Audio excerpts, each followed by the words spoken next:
So we are doing a little bit of an AI experiment today. So I am Liz Bacelar, the tech Liz that's been in the space for 15 years. I'm not going to be speaking for Estée Lauder right now. I want to be able to speak plainly and give you some news you can use. And I think we did something fun here, right? That's right. I think, so my name's Sharad Vivek. I'm with Jacquard. And I think a lot of people have said, hey, we're going off script as a sign of how the conversation's going. We just actually threw away our script and decided we'd try something a little bit different. And it's begun. So you a little need bit of an interactive exercise. Yeah. If everybody could just kind of look around and play along at home, if you will. So get that code going. All right, so what we are going to give you today in the time that we have, we're going to ask you 3 questions and share the results of those 3 questions. Then we're going to take one by one, okay? Because we had this idea this morning, so we're using the free Slido. So I have to refresh. We'll take you through it. After those 3 questions, we are going to debunk 5 myths. After those myths, we are going to give you some homework that if you don't already know this stuff, you're going to be impressing a lot of friends this weekend. There'll be a lot of cocktail conversation out of this homework. But I really hope you take it seriously because I really mean it. Everything that you need to do at work, it starts with your ability to innovate at your home. So that's just a teaser. Okay, back to this. Yeah, and so the topic of our conversation is around AI and artificial intelligence. It's a pretty unwieldy topic. That's why we're both standing up, frankly. It's not something you can do while sitting down. But it's a very interesting topic as it affects marketers and technologists. And well, we're all marketers here. We're all kind of technologists as well. And so, you know, we're in New York City. There's always top 10 lists. With AI, you don't need as much. We're going to do top 5, and not even top 5, but we're going to debunk and just create. We're going to go through 5 different myths and just have some conversation around that. Okay, so the first 3 questions, right? First question that you're seeing, I'm asking you, how many of you have ChatGPT mobile style installed on your phone right now? Okay, so please answer that. I'm going to give you 3 more seconds. 1, 2, 3. All right. So then what I need you to do is refresh. Just hit refresh on your browser, and you're going to see the second question. See how I'm bypassing the paywall from Slido? So now I want you to tell me, do you have access to the paid version of ChatGPT in your life right now? Whether it's work or you're paying out of your pocket. So there's an answer for yes, my company pays for it, or yes, I pay for it myself. So I'll give you a couple extra seconds for this question. 1, 2, 3. Now let's go to the very last question. Refresh on your browser. Last question. How many of you have used AI solutions for tasks at home? Be honest. We don't know who said what. And I'm going to explain later why I'm asking this and give you something that you're going to enjoy. You'll have to wait with bated breath for these results. All right. Okay, so let's start with the myths. Let's begin. First myth. So there's this notion that AI was invented the day ChatGPT was released. I know most of you know it's not true, but the feeling of this, sometimes at work, when we are talking with leadership, when the board is conveying down the need for AI, is this feeling that ChatGPT is the invention of AI, correct? Yes, and this is probably the easiest one to kind of debunk, right? Because it's not true. Right? But ultimately, what happened is ChatGPT, it gave AI a UI. And no, I didn't make that up, but I stole it from someone who stole it from someone else. And so now it belongs to all of you. But that's a pretty powerful statement if you think about it, because when you had this kind of faceless, vague technology called AI that's frankly decades old and has applications across marketing, data science, relegated to some back room of a server or maybe in the minds of a computer science student. And now suddenly AI had a tangible, concrete place you could find it. It had a URL. You went to ChatGPT, you put things in, things came out. VC money followed. A huge fury was created in the last 18 to 24 months, and it kind of really took on its own life. What I think AI really is, though, and many of us can look at it is, and not to sound too bombastic, but it's kind of like the dawn of another industrial age, where you had coal, you had steam, you had electricity, you had all these technological advances that made production of services and goods just scalable and automated. And honestly, that's really what AI is. It's raw. It's a raw material. It goes into the fusion of products and different services. And it's something that we're all going to incorporate into our, much like the questions before, into our life. There are going to be companies that are built on AI, but most of us are going to incorporate it into the current job, the workflow, the home life that we have. Yeah, but news you can use in your office when you're talking about Gen AI, when you're talking about using Gen AI in your strategy. The first thing I would love you to do is to ask around, hey, who is non-Gen AI in this office? Because most of your companies have been using AI for quite a while. So there's machine learning, just to give one. Not everything out there, not every problem that you have should be Gen AI. Some of those Gen AI solutions, they're quite costly for an enterprise to incorporate. So you need to really think this through. Get a little smarter with the conversation and not write the FOMO of this. There is a time and a place. And even for Gen AI models that we're seeing today, we're seeing very early versions. One thing that I like to share that I've learned with one of the top people in the world in this space, who's accidentally my running coach. He's the founder of Alexa. And he tells me, like, right now what you're seeing is guessing algorithms, right? We all know the Gen AI is guessing algorithms. But what I don't hear people saying is that there are very accurate algorithms being built right now. And you're going to see a new generation of generative AI coming next year. Like this story is just starting. All right, second myth. All is all about cost savings and efficiency. So Gen AI right now, it's about let's save costs, diminish the number of head counts that it's needed in an organization, and save the company money. And maybe this is a partial myth, because some of that is true, but really AI is about its cost savings, efficiency. It's also about productivity.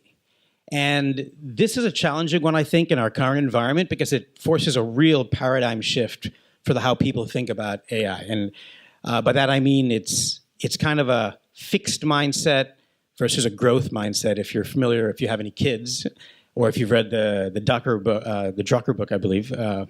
One of the best books ever. Mindset. Thank you. That escaped me for a second. And what does that really mean in practical terms? I think what employers and companies are telling their teams is they're saying, look, you've got this corpus of work you do. This is your job. Just take 20% of your job and give it to the AI. So now you've got 80% of your job you can focus on. You've got an extra day a week to go ahead and focus on high-yield activities. It's not wrong advice. But what if you said something different? What if you told your employees, you told your teams, look, instead of you doing 80% of the job and AI doing 20% of the job, what if you partner up with AI and you do 500% of the job? Remove the constrained mindset of scarcity and think about what you can actually do. What if you did 5 times as much experimentation as you could with AI?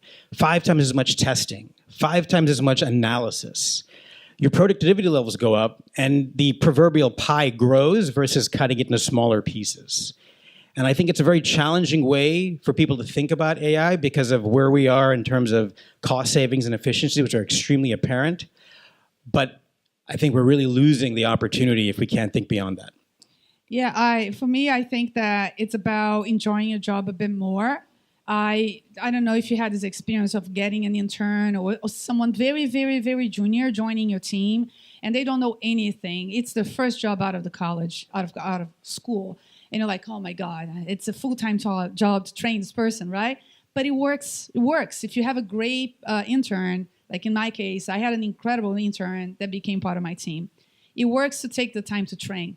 Well, that's AI in your life right now. It's a pain to be able to make time to learn the processes, to incorporate that in your routine, but it really pays off. I see people not taking the time to really, really free time on the calendar to train this new intern in your life.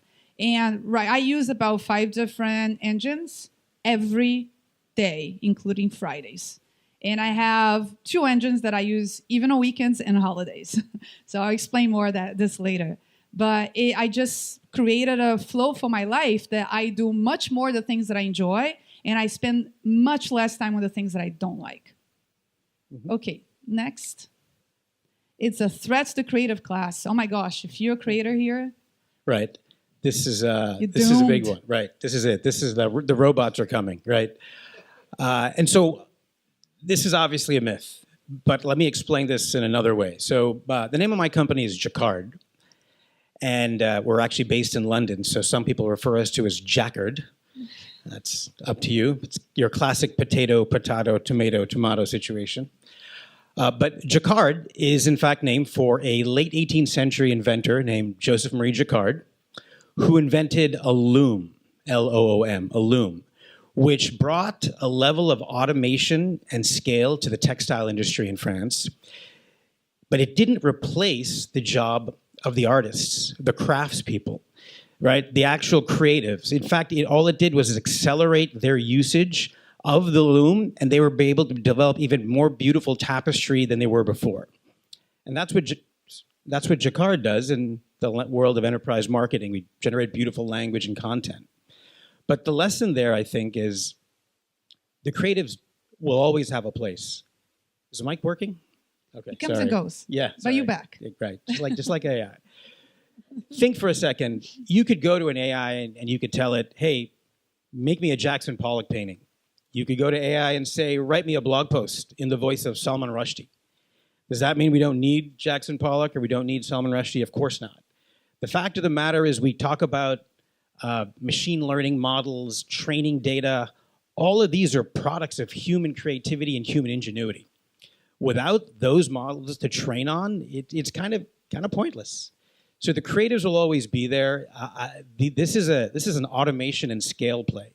And I think, again, it's a myth that's a little pervasive at the time, but I think it's something that we'll all get over in due time when there's a little bit more education and understanding of the absolute potential that this technology has. These tools are incredibly limited right now. If you have used these tools for design, it's very frustrating and very limited.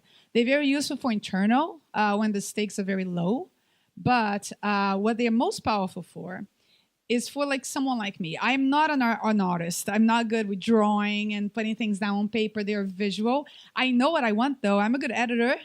So it's frustrating when I work with creative teams and I'm trying to give them a brief and they need all this information that I don't quite know how to put it down.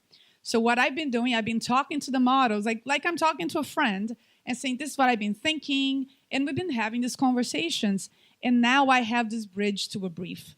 And that's when the AI has been very powerful for me on creatives. I can now speak the creative language. It never gives me the output that I want exactly because good creative is human-based. But it gives me a good brief to start that conversation in a way that I didn't have before. All right. Next myth. We're barreling through this. So myth number 4, AI adoption is an emergency! Exclamation point.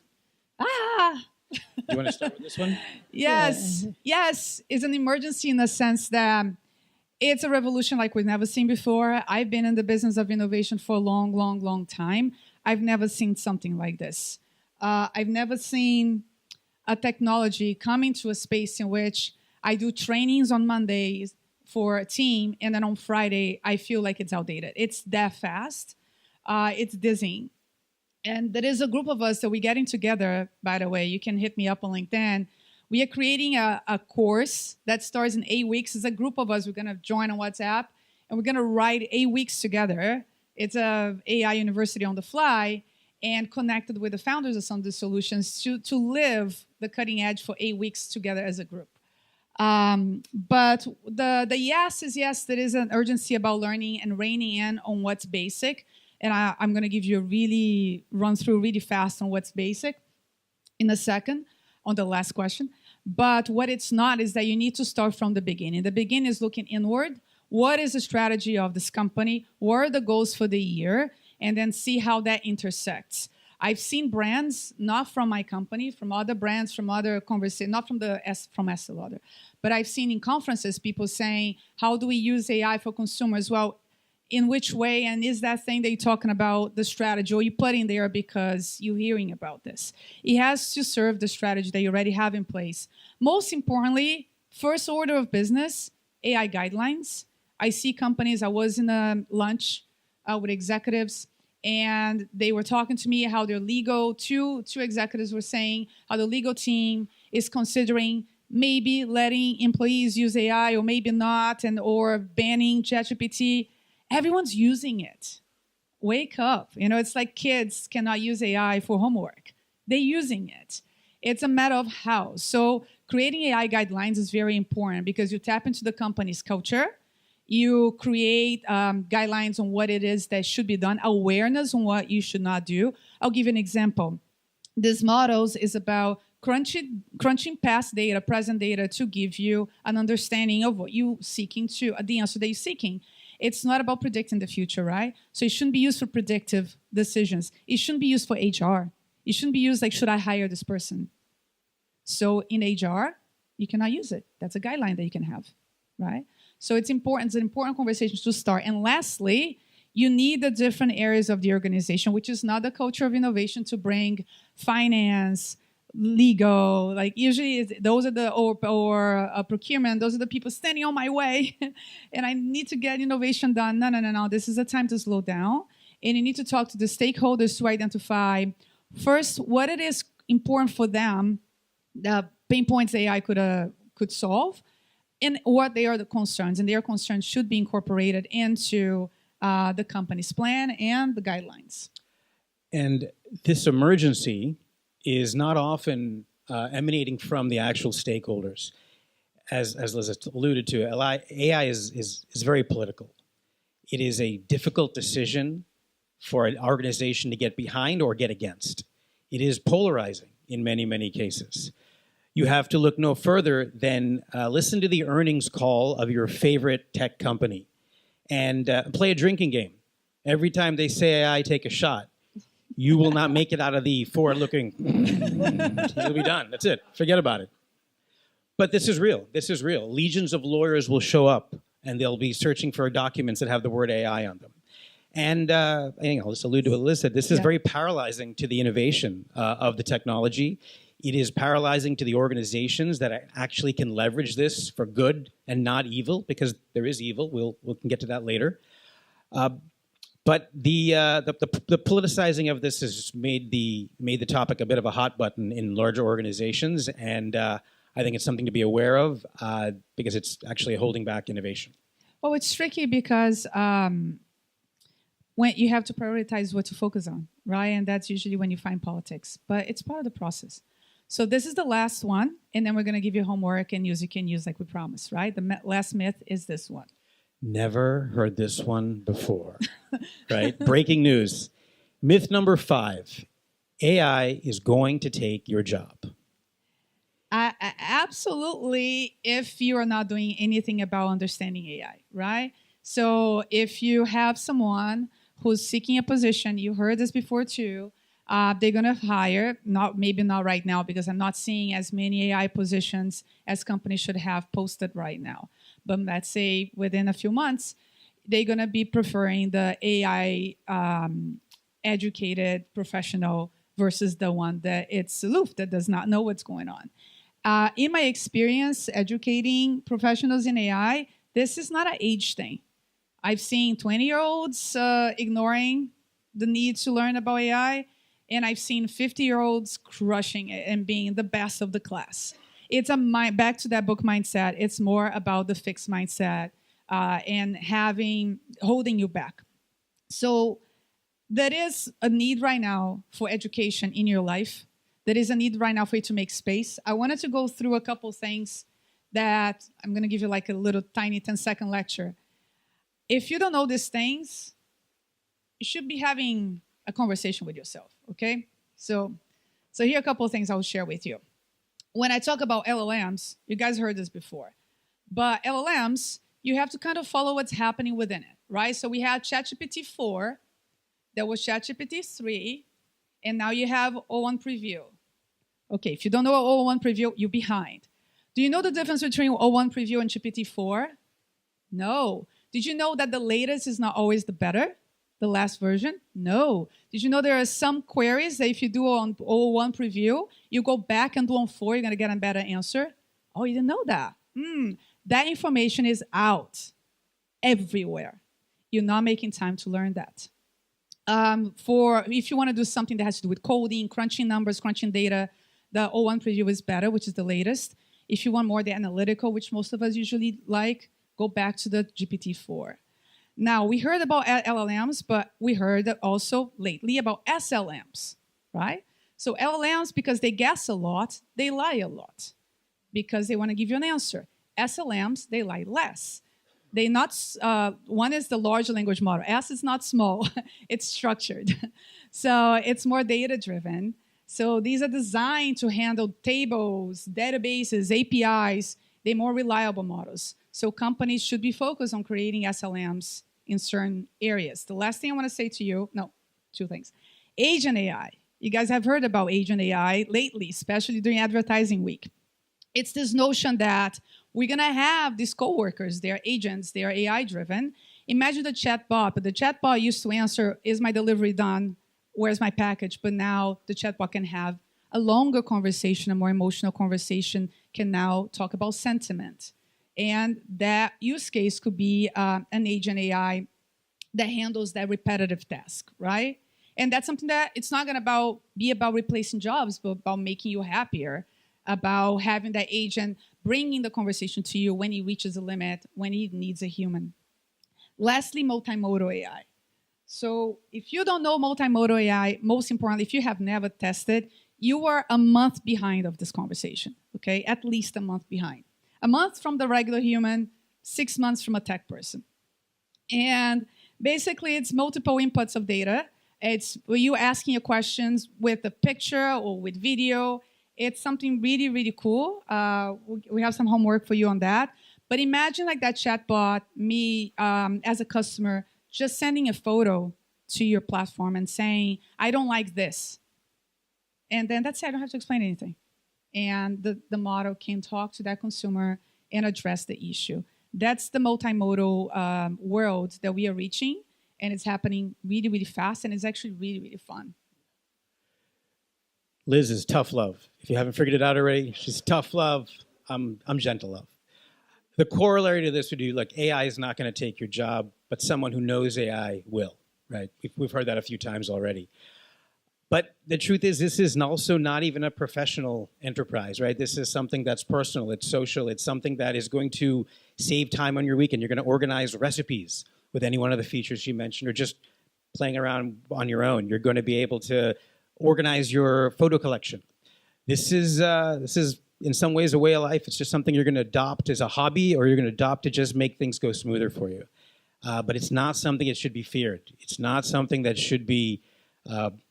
well, we can argue whether it should be regulated or there should be policies against it, biases. Those are all real things, and those are things that as a society we should have to figure out. But as marketers and technologists, which I think most of us are, a little bit, we index a little higher than the others, there's an entire world of education out there and excitement, frankly, that I think we should all avail ourselves of. So we're going to wrap up with homework. And when I say this stuff, love, when I say, gotta learn this now, there was the day that my team didn't know, and then we made the decision from now on, we're going to be on top of everything, and then we catch up. It can catch up quite quickly. So the question number one, I asked you guys, how many of you had ChatGPT installed on your phone? Half of you have, half of you don't have. I need you to know the half that doesn't have, that the experience, the mobile experience is very different than the desktop. You must install ChatGPT on your phone if you have it. And if you don't have it, you should have it. It's the reason why, okay, hold on, let me not jump. The second question is, do you have access to the paid version of ChatGPT? The reason that I asked that is that I've heard people saying, oh, I asked a question to GPT and it's so dumb. The person was using the free version. The free version is 3.5. So it does not compare to what's available on the paid version. It's not that expensive. The value that it brings in my life, even if my company at the time that, so Estée Lauder at that time when every company in the world was discussing, most companies do not give ChatGPT to all the employees, right? I paid out of my pocket, and I'll always pay out of my pocket regardless where I work. This is something that brings a lot of value in my life. And how many of you have used AI solutions for tasks at home? So that brings us to a homework for you. Okay, so if you have ChatGPT on your phone, you might not have noticed, or you have, if you know multimodal, that on the left, all the way down to the message window, there is a little icon there. If you tap it, it's going to open up 3 choices for you to do a video, for you to upload something, for you to do a photo, right? People miss that. It's on the left, to the left of the message field. When you click that, you are engaging in the multimodal form. You can take a photo or video. So I want you to try 4 things in the next couple of days, okay? When you go home, take a medication, especially the dads in the room. Take a medication, a kid's medication. Take a picture of it and ask the model, what is this for? And how do I use it? Do you know when you go to the drugstore, your child has like runny nose and cough, and you bought 5 variations of the same thing, and then you lost track of which one to use for what? Take a picture of 5 of them together, describe the symptoms, and ask which one should you use. It's really incredible and very accurate. And if you want to be safe, you can say, only using reliable sources, answer which medication should I use. Next thing you should try that's really fun, get a couple ingredients, get like 5 ingredients, put on your counter, and ask the model, what should I make with this? And see what happens. I went further. I took a picture of my fridge. I opened the door and said, what should I cook today? And it's kind of wild. I was rushing to make dinner, and everyone kept saying that the dish was amazing, and it was not my idea. I was at a brand Innovators lunch, and someone asked me, it's a true story, a couple weeks ago, someone asked me, what kind of bread is this one? I'm like, I don't know, let's find out. I took ChatGPT, I snapped a photo of the bread, and I said, what bread is this? And it said, this is made of olives and olive oil. So there you go, and it was true. And the last thing that I want you to do, it's how does this work? So how does this work for me was I rented an electric car for the first time that was not a Tesla. And this sounds like, duh, it works the same. No, it does not work the same. It doesn't charge the same. It's a nightmare. So I was in front of the charging station. I couldn't even figure out where the charging thingy was. I took a picture of the entire car, and I'm like, help, how do I charge this thing? And it took me through everything that I needed. It was absolutely incredible. Now I use it I actually took my car manual out of the car to have extra space in the car because they're so thick. And every question I have about my car, I ask the model, and it tells me where everything is and how I can do everything and fix anything. So those 4 things is just a starting conversation of how to use this in your everyday life. You should definitely try it because then you're going to have your own ideas on how you can take this to different directions. And so I think that brings us to the end of our scheduled formal programming, if we can call this that at all. I think we have time for questions. I'm actually not sure where we are with time. Do we? So I guess we have time for some questions. Mentioning the education piece, and I'm curious, with any kind of new tech, there's just a proliferation of different education and sites trying to teach you about ChatGPT. What resources or sources do you guys utilize or frequent to stay on the cutting edge of what's new? And that's why we're creating that study group. So as I said, hit me up on LinkedIn. I'll give you more information.